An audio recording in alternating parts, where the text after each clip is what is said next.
Então, olá a todos. Hoje eu vou apresentar um artigo que é denominado Deposição da cauda pulverizada por três pontas de pulverização sob diferentes condições meteorológicas. O trabalho foi desenvolvido então pelo Marcelo Gonçalves Balan, Otávio Jorge Grigoli, Abi Sabe, Cristiane Gonzaga da Silva e Alexandre do Rio. Então aqui vai uma breve introdução. Então predomina o consenso de que os produtos fitossanitários são prejudiciais ao homem, isso segundo Cunha e demais. No entanto, o seu uso tem contribuído para a agricultura, garantindo a expressão de seu potencial produtivo, baixando os custos e melhorando a qualidade dos alimentos. Cristofoletti, em 1997, descreve a aplicação como o processo de depositar o produto químico no alvo, sendo maior a sua ação quanto maior for a quantidade sobre a superfície desse.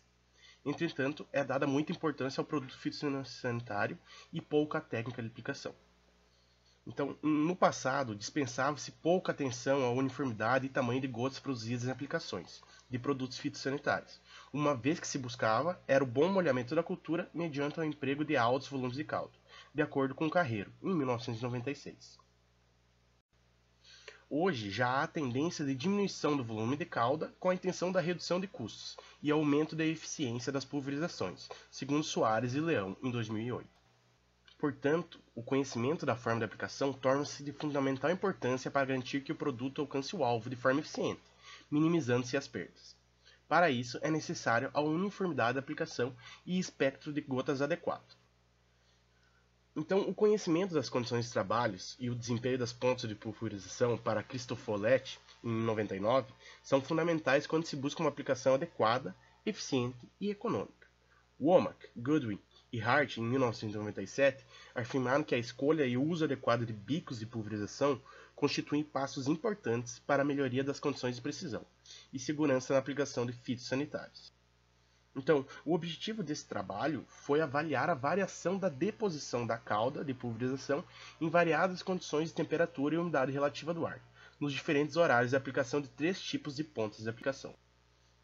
Então, quanto aos materiais e métodos. Esse experimento foi realizado no dia 17 de 3 de 2004, ao ar livre no campus da Universidade Estadual de Londrina, local com classificação climática CFA, segundo COEP. Utilizou-se um pulverizador costal manual equipado com válvula de pressão constante de 200 kPa. Então, a cauda foi utilizada com uma mistura de água com cloreto de potássio a 20% em peso. Então, essas aplicações foram realizadas sob copos descartáveis de PVC vazios, dispostos meio metro abaixo da ponta de pulverização. Então aqui a gente tem os modelos de tratamento que foram usados, sendo o primeiro tratamento com o modelo J1 de ponta, que é um jato cônico vazio.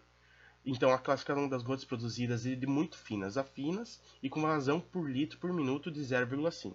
O segundo tratamento foi um modelo ADI-03, que é um jato plano leque com pré-orifício, que produz gotas de médias a grossas, com vazão por litro por minuto de 1,0. E o terceiro tratamento com um BJ-03 modelo, que é um jato plano leque com indução de ar, que produz gotas grossas a muito grossas, com vazão por litro por minuto de 0,84. Então, os dados de temperatura e umidade relativa do ar nos horários de aplicação foram obtidos junto às estações meteorológicas do Instituto Agronômico do Paraná, IAPAR, e da Empresa Brasileira de Pesquisa Agropecuária, Embrapa Soja, em Londrina, Paraná, e estão representados aqui na figura 1. Então vocês podem ver que a temperatura do ar variou de 20 a 25 graus e a umidade relativa do ar variou ali dos seus 45 até os 100. Então, para cada ponta foram coletadas 10 amostras em cada horário de aplicação, com 4 repetições, totalizando 120 amostras por horário de aplicação e 960 amostras no experimento. A cada copo de PVC foram adicionados 50 ml de água destilada e deionizada. A deposição foi estimada através da condutividade elétrica da solução salina, através de um condutivímetro digital portátil. A relação entre a condutividade elétrica da solução e a deposição da cauda da pulverização é o método consagrado de avaliação, conforme a BI-SAB 2000. Os valores de condutividade elétrica foram corrigidos em função da vazão, como se todas as pontas tivessem a mesma vazão de 1 litro por minuto, para permitir a comparação. Os valores da condutividade elétrica foram corrigidos em função da vazão, como se todas as pontas tivessem a mesma vazão de 1 litro por minuto, para permitir a comparação. Lembrando que os testes de média foram feitos com o método Tuck. Então vamos lá para os resultados e discussões de trabalho. Aqui a gente tem a quantidade elétrica da solução de lavagem de alvos de pulverização, que vão ser apresentados na figura 2 e 3 posteriormente, né, quando vinha 3. E, respectivamente, a gente vai ter as pontas e os horários de aplicações, que foram 8. Então, destacando a ponta JA1 aqui, a gente pode notar que, conforme a temperatura aumentou e a umidade relativa do ar diminuiu, a quantidade elétrica diminuiu. Então ela começou alto lá por cerca de 24 horas e conforme foi passando o tempo, aumentando a temperatura e diminuindo a relativa do ar, ela foi diminuindo a quantidade elétrica. Já na ponta AD103, ela manteve um padrão, exceto às 9 horas, que teve uma elevada significativa da quantidade elétrica que não soube se explicar por quê.